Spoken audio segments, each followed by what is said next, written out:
Hey, good morning out there, Big E Nation, and welcome to the Big E Outdoor Radio Show.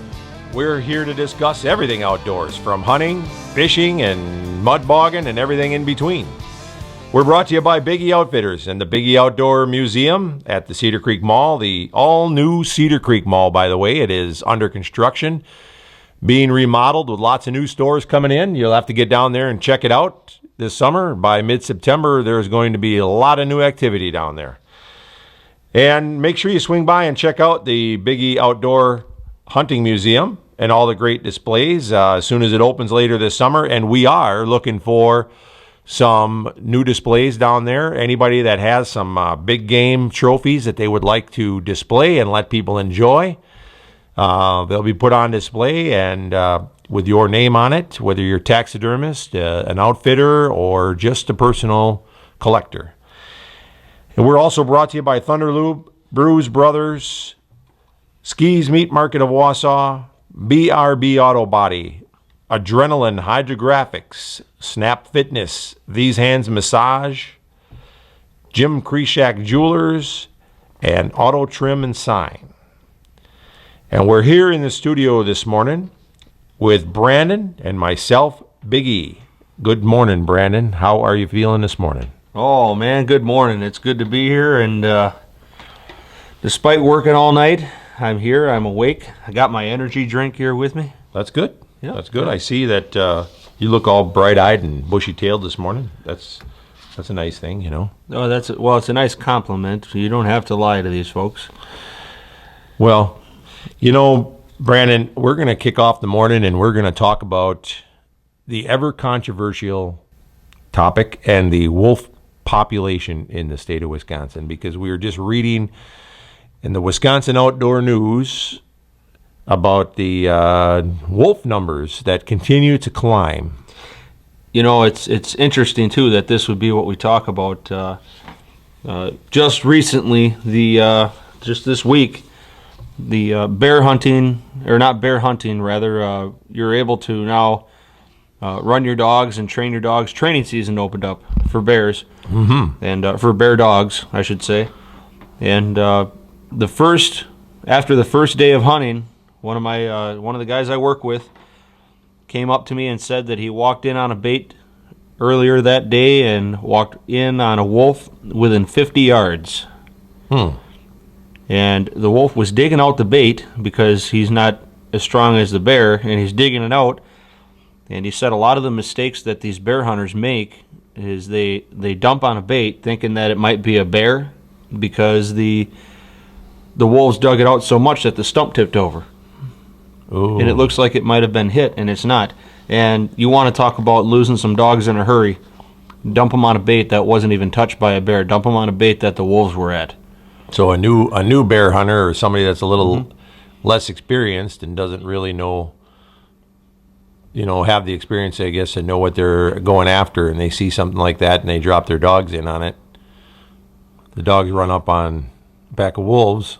Ooh, that'd be a bad situation. Yeah, and that's just, one scenario. I mean, there's lots of scenarios that people unfortunately get themselves into when they're hunting with dogs. Maybe they're not even hunting with dogs. Maybe they're just out there bow hunting or putting in food plots, whatever. These wolves are... They're growing. I mean, I'm looking at the article right here in front of me, and the numbers are growing, and they're a lot more. I'll guarantee you, they're a lot more than what the DNR says that they are. Well, we know how accurate that they've been in the past with numbers on deer, and we're not going to knock on the DNR today. No, we will knock on them another day. I'm not saying we're not going to knock on them. Yeah, I mean, everybody likes to knock on the DNR if we can. Well, it's fun and it's good quality entertainment. That's right. Unfortunately, it's at the expense of our fellow. We should actually have some people tell us all the different names that they have for the abbreviation DNR. There's got to be a lot of good ones out there. Yeah, have to keep it clean, but. Yeah. Well, I'll tell you what, I look forward to seeing the feedback on the Big E Outdoor Radio page on Facebook. I want some opinions on this because I'm looking at the Outdoor News article right here, and it says that last year's minimum count for the wolves was 600 to 689. That was the count before the hunt. Before the hunt, yep. The hunt last year, we harvested 154 wolves. They're saying that 14 were taken from vehicle collisions, 33 from depredation control, and that's not counting all the That's not counting encounters in the woods. wolves that might have been exterminated and not reported by some farmer who had one in his cattle pasture, or somebody that just did the 3 S's: shoot, shovel, and shut up. Yeah. So with the numbers that they have on record, 223 wolves were killed last year, and the herd How do they count a pack population and know that they had 600 and how many? Oh, well, it said a minimum of 660 to 689. Good Lord. And, I'm not sure how they come up with that number. They've got collars on these things, and they kind of track the packs of wolves that are, that are out there. And so if they say that this is my opinion. If they say they have 660, I'm going to say there's probably 1,200 to 1,500 out there. Well, and this is last year's numbers. Yeah. The numbers that they have now, the new minimum count that they have, they say it grew to anywhere from 646 to 771. And that's after the harvest. So this herd is growing. And what really gets me is they actually asked Dave McFarland, the DNR's large carnivore specialist. Oh, so they have a guy that's actually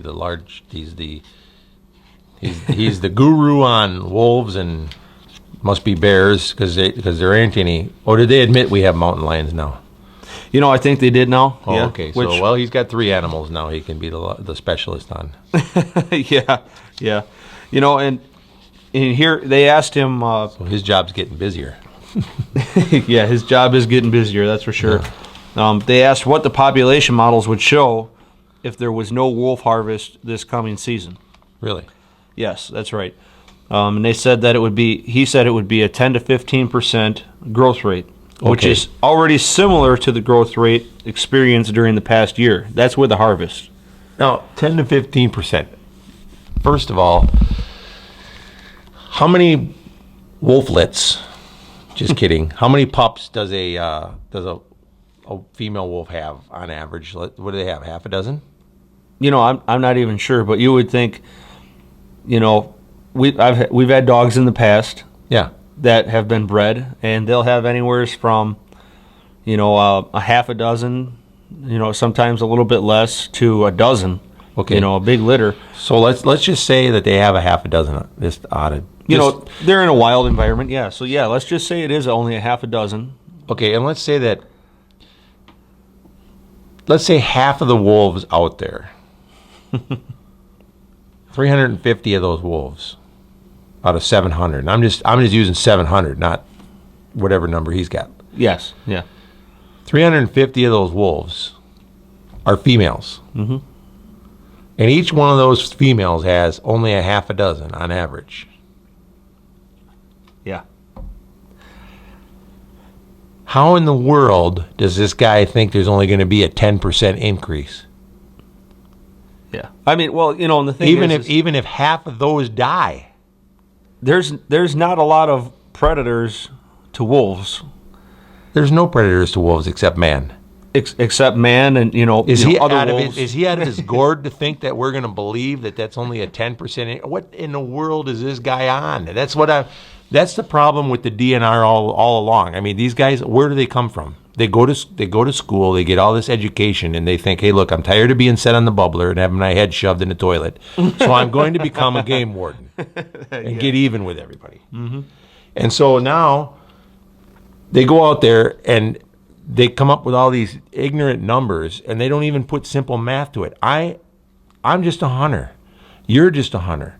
And we're smart enough to know that you're going to get more than a 10% increase if you don't hunt these things down. Exactly. Yeah. They're just not, in my opinion, they're not putting out enough tags. I think they need to put out more. We can't. Thanks to the tree huggers, these things are protected. Yeah. We're going to be overrun with these animals. And why? Because the DNR was stupid enough to put these things into this state anyway. Yeah. Well, I will say this. On the other hand, it's going to also affect our deer herd. What deer herd? Yeah. I mean, now you're talking. That's a whole other thing. Now, who's the medium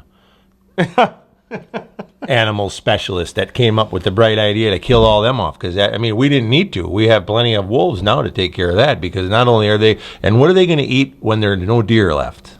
Pets, and cattle. And let's hear these tree huggers scream when they start eating their horses or drag one of their little kids out of the backyard. That's just it. Or Fifi the poodle. When Fifi gets drug away, then all of a sudden it'll be a different story, and they'll be screaming for the hunters to come and get them wolves out of there. Mm-hmm. But they're protected now, and 10 to 15% growth rate. They must be counting on those mama wolves eating a lot of their babies, because it ain't, and I'm going to tell you something, that ain't going to happen. Yeah. Well, I'll tell you what. We could go on and on about the wolves all day. Well, we're probably gonna. Yeah, we could talk about these things all day, and truthfully, they need to be controlled just as well as any other animal that's out there. And we're going to talk a little bit about that here, coming later on in the show. We're going to talk about controlling population of several different species of animals. They all need to be controlled, or they're going to be out of control. And in a lot of areas, there's a lot of different species that are out of control. Yeah. Well, this is just getting to be ridiculous. And, like I said, I don't know who was the brains behind even bringing these wolves into the state. I don't think they ever put it to the vote to the hunters. And I think that before they do stuff like this, they should start polling the hunters in these areas first. So we'll pick this up as soon as we come back after these. And welcome back to Biggie Outdoor Radio. Just before the break, Brandon, we were discussing the wolf population, and we were discussing the DNR's way of coming up with numbers, and obviously it just bugs the snot out of me that they do things without they just decide to do things, and I don't know why. I mean, government period just decides to do things, and they got to be voted in, and then once they're there, they just do stuff without going and asking anybody.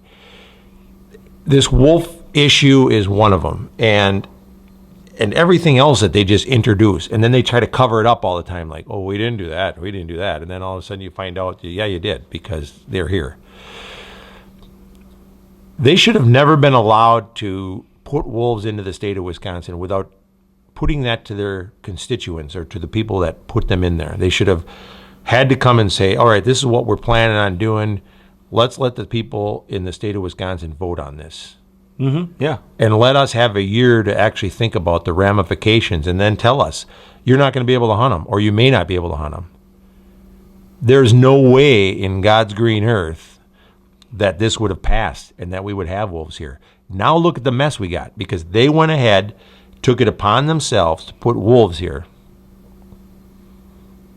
And then they thought that they were going to play God with, this is what you're going to be able to do. And now look, boom, along come the tree huggers, and now we can't hunt them.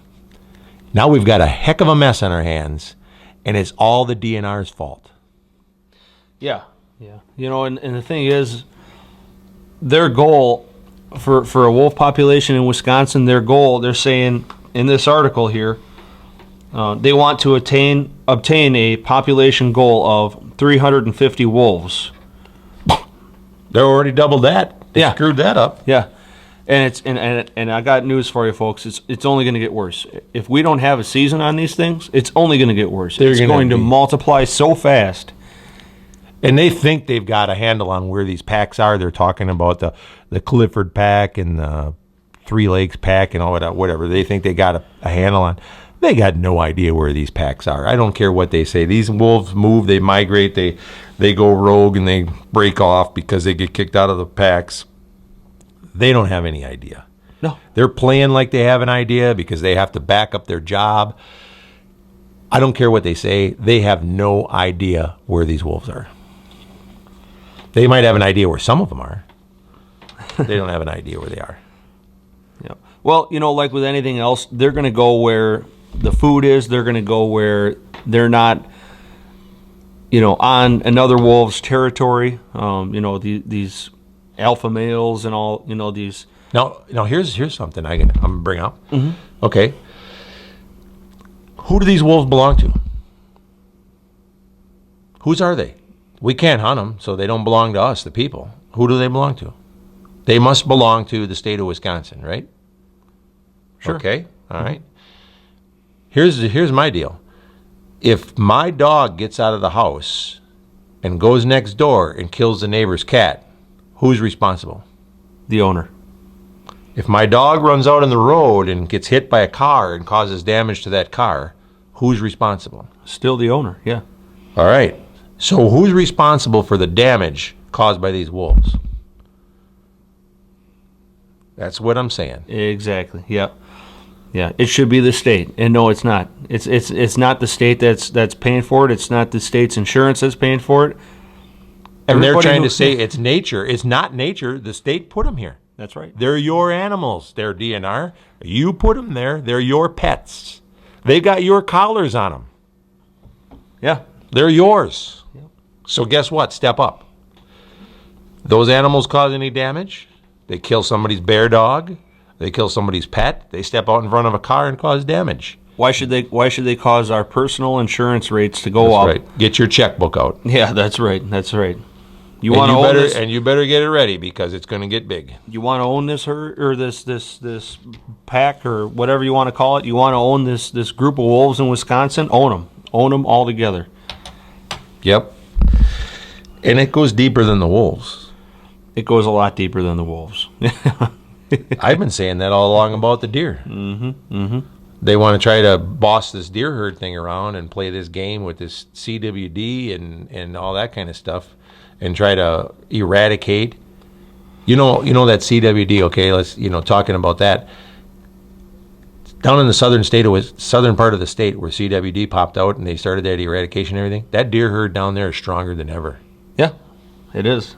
In a CWD zone, it's a disease that is, it's a genetic or a spore or whatever you want to call it. It's in their body. In all the deer, and whether it becomes active or positive is just a matter of time. Just like us, I'm not saying that it's a cancer, but it is similar to the way cancer works in humans. Now the other thing is that it's never transferred to a human. Never. In 30, 40 years? This thing's been in Colorado for years, and Colorado's lost interest in this thing. They've had it in their elk population and mule deer population for years and years and years. They don't even track it anymore. They test a few animals. People have still gone there hunting. They still go in there and they shoot elk. They shoot deer. Wyoming, same thing. We've hunted there. They used to call it winter kill. Yeah. And now they try to put science behind it and try to make themselves sound a whole lot smarter about the whole deal. And it's they're trying to take things too far, and they're trying to play God on pretty much on everything. Pick a disease that humans can get. Test 1 million humans that are dying, and you're bound to find somebody that's got it. Or test 250,000 of them each year. Sooner or later, you're going to find it. Somebody's got it somewhere along the line. That's right. Yep.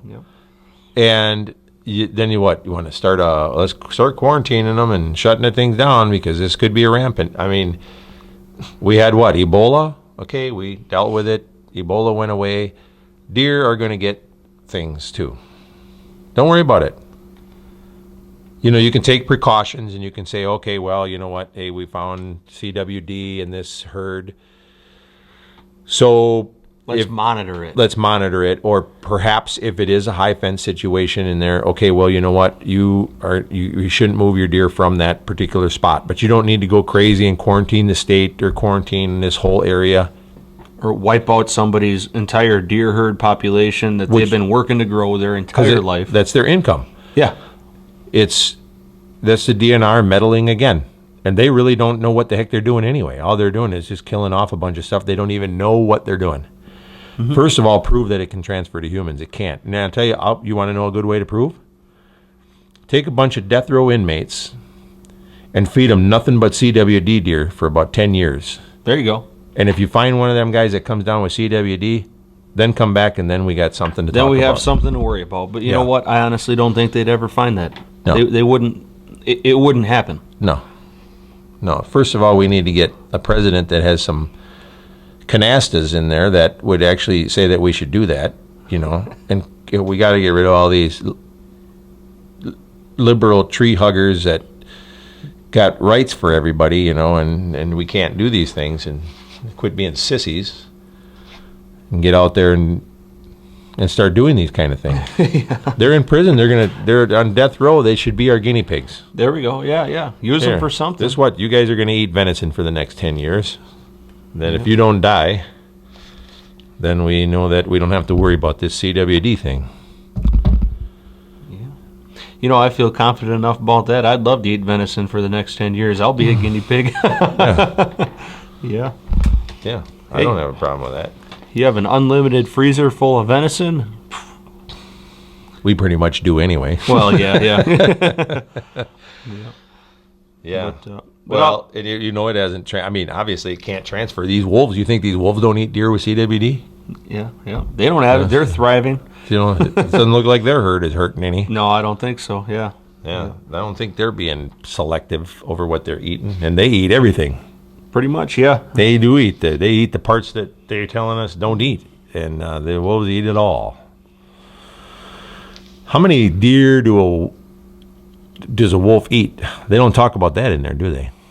I haven't read this entire article yet. I've only actually scraped the surface of it. I read the first few paragraphs, and we've had plenty to talk on about that. Well, I'm going to tell you what. Over the next 2 to 3 years, while it takes them to fight this thing and possibly get that season reopened, the good thing is for all you guys out there that want a wolf hunt, there's going to be a heck of a lot more wolf tags available when it does open up. Do you think that before, when they were shutting this thing down at 150 and 200 wolves, when they open this puppy up, it's going to be, if they open it up next year, it's probably going to be 500, and a year after that, it'll be 1,000. Of course, the way the DNR counts, it's funny because when they count the deer, they overcount them, and they're counting these wolves, and they're undercounting them. Well, yeah. They're going to have to get smart and admit how many wolves are out there, because they're going to be rampant. You're going to see wolves in everybody's backyards pretty soon. 500 is lowballing. I'm telling you right now, if we skip a season on these things, they're going to need to be killing 1,000 of them. They're out of control already as it is. Yeah. You skip a season on these things, and that's it. Goodbye. They're out of control. We're not going to get it back. No. Unless we do a shoot on site, which will never happen because we're going to be able to shoot wolves like coyotes pretty soon. Well, you know what? I look forward to it. Mm-hmm. Yeah. I don't have a problem with that. No. And look out west. Look how many wolves are out there. And you go to Montana and out that way, you buy a tag and you can shoot 5 wolves. Well, yeah. Yeah, exactly. There's a lot of people now, they're looking at, when they go on a bear hunt out in Montana or... You don't even scratch the surface. Wherever, people are looking at, how can I add on? I want to, when I take out a bear, I want to be able to go after, wolves. And a lot of these outfitters out there, they're going after, they say, oh, well, you can take up to 2, 3, 5 wolves, whatever it is. Yeah. So... Well, I guess we'll wrap this one up, and we'll be right back. Make sure you listen to these sponsors that are backing up the out. Welcome back to Biggie Outdoor Radio. I was one of the other things that I noticed here in the outdoor news for Wisconsin is kind of interesting because it touches on it's on fishing, but it does touch on respect among outdoorsmen. It's something that go ahead, you can turn that if you'd like to, but it touches on. It's. I guess we should probably address it because it can be among hunters and landowners and people using public lands and a lot of different things. Over in Oshkosh, they're having a battle between fishermen, and it's fishermen that are using boats versus the fishermen that are fishing off of docks. Mm-hmm. Yeah. And evidently they're having a little battles when the guys that are trying to launch their boats and bring their boats in are running into the guys that are fishing on the docks, and the people that are fishing are not giving any leeway, I guess, or any room to the guys that are trying to get their boats in and out of the water, and they got too many lines in or whatever. And then they're having confrontations with each other. They're fighting, and evidently, according to the paper, there's been confrontations, and there's been people shoving each other, and there's been cussing and swearing in front of families with kids and things like that. It's ridiculous. Yeah. Well, you know what they're saying. You know how these fishermen in the boats, they have to pay to put their boats at the dock. Right. And they have these folks that are going out there and they're just fishing off the docks. Well, they don't have a boat. They're not paying anything. They're just out there fishing. Okay, but there's another side to that. They are paying something. They bought a fishing license. Yeah, you're right. You're right. They are. You know, I say it's a pretty simple fix. I mean, sportsmen and women are all, you know, they're all out there for the same thing. You know, they're out there just to get their line wet and do some fishing and enjoy a day off, enjoy an afternoon, whatever they're doing it for. You know, yield to the fishermen that are bringing their boats in. What happened to common courtesy? You know, I mean, come on, people. Why would you throw a cast at a boat full of fishermen and, you know, the fishermen are, you know, getting smacked in the head with lures, and they're getting their lines tangled up in the propellers of these boats that are coming in and out. Well, and not only that, but you know what? I can see it going both ways. Picture the boats coming in, and they're being jerks about it because people have their lines in the water, and they're just coming in, and, you know. So the city has to step in now because these people are fighting in constant arguments, and more than likely the cops are being called down there because of this kind of stuff. Well, you know what? Because we can't be civil enough to fix these problems ourselves, and we can't, you know, we're like, really the best way to explain it, we're like a bunch of kids in a class that don't know how to control ourselves, and now they're going to get the law involved, and they're getting the city involved, and now they're going to start regulating it, and they're going to be posting these docks, you know, no fishing from the docks and all that, and it's going to tick people off. And it's a $75 fine, but by the time the court costs are added in, it's going to cost them $200 if they get caught. Well, yeah. Now, some kid that goes down there and has been fishing there for years and doesn't pay attention to the signs goes out there. Yeah. And the thing is this is where anti-hunters and anti-fishermen, the antis, they gain ground on us because we look like a bunch of childish idiots because we can't use common sense. Yeah. This just floors me, this kind of stupidity. They were talking to somebody that was down there fishing, and he was on another dock, one that is allowed to be fished off of. Mm-hmm. Because it's not all the docks, but it's just some of these boat launch docks. And that guy said that the dock he was on used to have chairs on it. And there was so many controversies, even on that dock, because fishermen were fighting over who got the chair and this was my chair and all this. And he said, there's no more chairs on there. He said, look what happened to him. And he pointed over, and the chairs have been thrown over the edge. They're in the water. Mm-hmm. That's just vandalism. It is. That's the same as these hunters going to these public lands and shooting the signs, and, you know, I mean, that just galls me to no end when you go out and you see bullet holes in signs. yeah, because it makes us look out of control. Oh, God, do we look so stupid? I mean, anytime a hunter is so dumb to shoot at a sign, when you do that, that makes us look like a bunch of total maniacs, and that is all kinds of ammunition for the anti-hunters and the anti-gun people. It is. When you think that you're just, oh, it's all right, I'm just going to sight my gun in and I'm going to shoot at that sign over there. You know what? Give more leverage to those people. That is the dumbest thing you can do. You know what? It is a federal offense. If you need to sight your rifle in, go to the range. Go buy a target and set up your own range. Go, you know, how hard is that? Yeah, pick a spot on a stump, take your knife, notch out a spot on a stump if you really got it and you got nothing else, because you know what? If you shoot at a sign, any other hunter in your group that sees you do it should jerk that rifle out of your hand unload it, and beat you over the head with it for stupidity. Because you are the kind of guy that is making more laws get passed, just like these dipsticks that are fishing over here and fighting, casting lines in the way of the boats. When you see a boat coming and you're standing on a boat launch, hello, let the boat come in.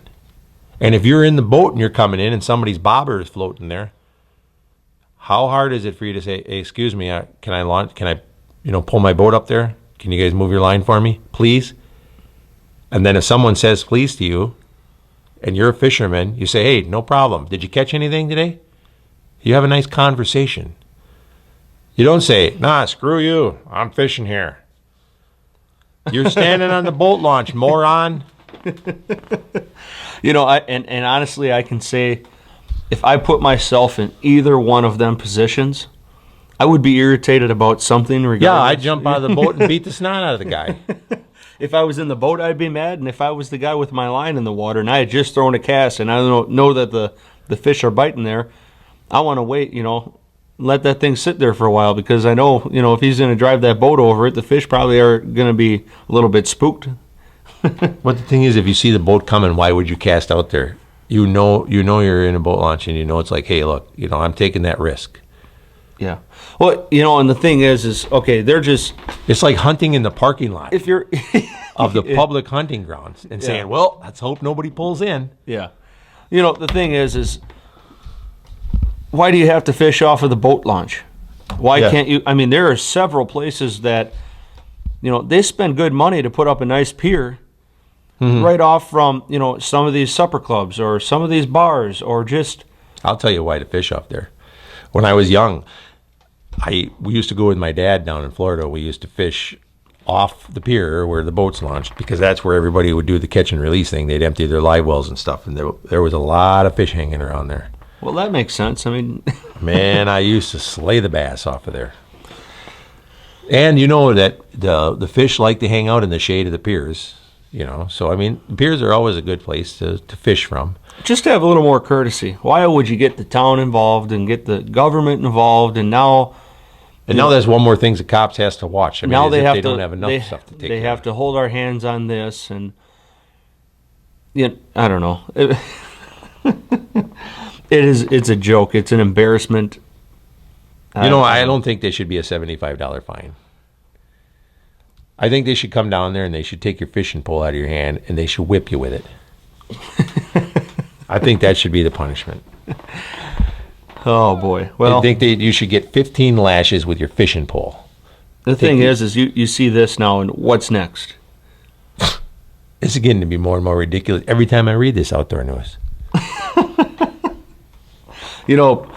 Wisconsin isn't the only place though that's having all these issues and all. I mean, we're looking at our local paper here right now. Oh, criminy! I look at the Florida Outdoor News. They fight over stuff over there. I mean, they're fighting over the pier fishing. Speaking of pier fishing, we got a couple of minutes. I'm not even going to get into that. I'm going to wait till the next hour. I know where you're going with it, and yeah. Yeah, because they're fighting over... No, that's all I can think about. But, that's the thing is they fight over all this kind of stuff everywhere. Everybody's always fighting. And tainted numbers, too. I had our brother-in-law, my brother-in-law, your uncle. Mm-hmm. Yeah. Had an interesting Facebook war going on. With a relative, nonetheless. And I'm sure you can figure that out. One of our tree-hugging relatives.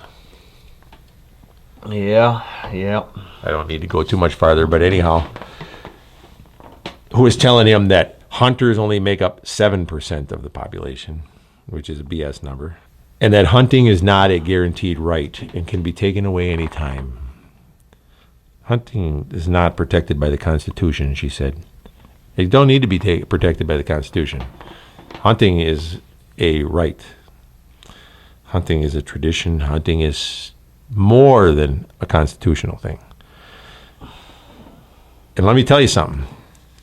You want to pass a law that we can fly rainbows all over the place. Just try to take this from us. And I'm not going to get too much deeper into that. That's a whole nother show. That's a whole nother show. You don't want to get me going on that topic right now. Boy. Because I'm just rough. My feathers are ruffled really deep from that one right now. But yeah, I mean, they don't even have the right numbers. They're coming up with it. We have the same numbers as the antis do. Yeah. The majority of the numbers is the undecided or the non-hunters, the people that don't really have a care either way. So, well, it just goes to prove that we're not only, I mean, it's not just hunting that we are having all these issues in. It goes into fishing, it goes into everything outdoors. And that's right. We just need to behave ourselves. We need to stop being childish and take it upon ourselves to be brothers and sisters about everything, get along with it a little bit more. Yep. So we'll get right back to that right after these messages. And welcome back to Biggie Outdoor Radio. Brandon, we're talking about a lot of local stuff here that goes on in our first hour. And I notice in the outdoor news for Wisconsin that a couple of Wisconsin individuals ended up with some pretty stiff fines out of state.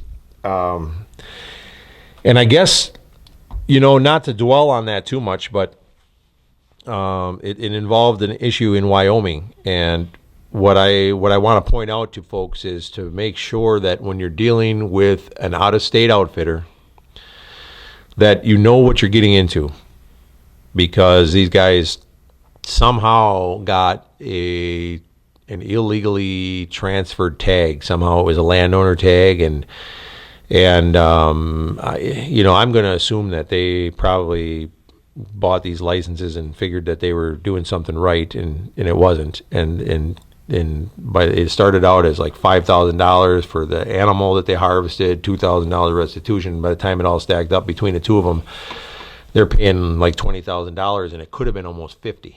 Well, I mean, it looks like here one guy ended up harvesting one mule deer buck, and the second guy harvested two. And you have to know what you're getting into. You have to make sure that the way you acquire these tags is fully legal. If it's only legal part of the way, or you might have questions in it, do your research and make sure that make sure that you're going to be doing it all the right way. You don't want to be getting caught and I mean, now these guys probably aren't going to be able to hunt in Wyoming or a lot of these other western states, for that matter. That got to be an expensive hunt, and they probably lost their trophies. So using a reputable outfitter, somebody that knows what they're doing, is very important. That's, I guess, what I'm trying to get at, especially when you're dealing with out-of-state things, And again, here now, I'm going to plug our own Biggie Outfitters. Everything that we use for out-of-state stuff, out of the country, everything is checked out. I'm getting ready to go to Africa, and we'll be spending an entire month there. And we do a lot of research with the outfitters that we use, and we spend lengthy amounts of time with them. We check out everything from their meals to their lodging, how they run the operation, their licensing. We make sure that whoever we're working with is very credible, and there's no guesswork involved.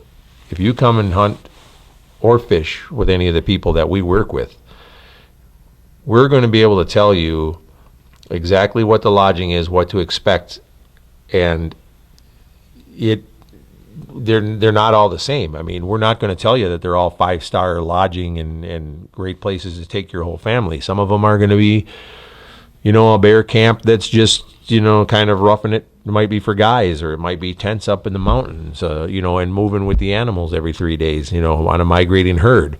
But whatever it is, we're going to tell you exactly how the hunt runs and what kind of physical, condition you might have to be in for it or not, what they can accommodate for hunts. So we're not going to send you out there and have you land in a place and have a whole bunch of surprises and not be prepared when you get there. That's right. So, gosh, I feel bad for those guys. And laws are changing in a lot of these places. You could end up at a place where you might think you're hunting an animal that's legal, and it's not. Even some of these ranches, these high fence ranches, where they have exotics, are changing, and some of them are trying to do last minute hunts to clean things out. And you don't want to get caught up in something that's under the table or shady or anything like that. Like Michigan, for instance, right now. They've got that hog issue going on over there, and I know that's been gray area for a long time. I wouldn't get caught going to Michigan right now and being any part of any of those hog hunts over there. In fact, they just recently, their appeals court held up the decision to make those animals illegal. Those hog ranches and the hog breeders over there were appealing the whole thing, saying that it's unconstitutional to take those animals away from them and make it illegal to hunt them. And the appeals court said, no, it's not. And it was a unanimous decision. 3-0. And they said, no, it's not. And they gave the DNR the right to go in there and shut them down. And it's illegal for them to have them. It's illegal for them to hunt them. And if any of them are still selling those hunts, you do not want to be part of anything to do with hunting those hogs. So if you're going on a hog hunt up in Michigan, that's your warning. There you go. Make sure you know what you're getting into. I want to tell you right now, you better cancel that hunt, because you don't want to be over there and having a game warden popping in on you. They're watching it. Yeah. Oh, and you don't want to have that thing in the back of your truck. There's not going to be any sneaking in and out and getting this done. And I mean, you've been warned. It's in the papers. We're talking about it. We're not the only ones talking about it.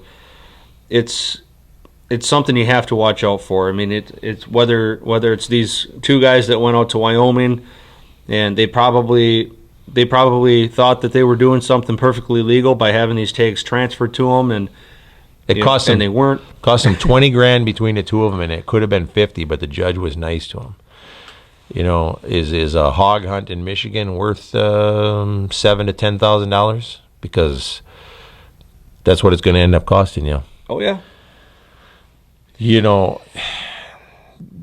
And like I said, these guys, they don't want to lose all those animals, so they're going to do whatever they can and offer you some deals, and you're going to go out there and do a hunt, and they're going to hope to gosh you get out of the state with it. But man, I'm going to tell you what, make sure you do your research, folks.